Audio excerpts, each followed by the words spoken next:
Hello guys, welcome to Pronouncist, your pronunciation guide.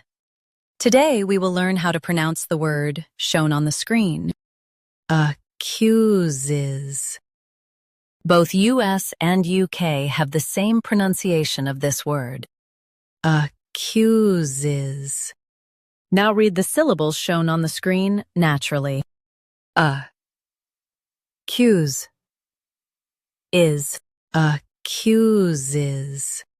Focus on cues and soften is.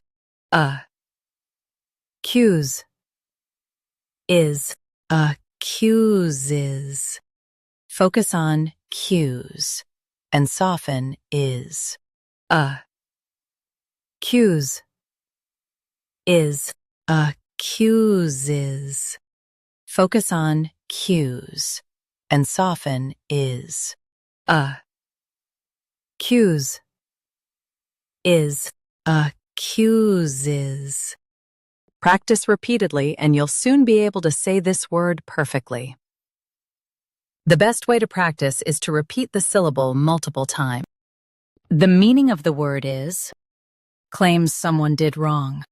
Try repeating this word several times to improve your pronunciation. We post daily videos on useful and commonly mispronounced words to help you speak clearly and confidently. Like this video and subscribe to Pronouncist for more pronunciation guides. Thanks for watching us.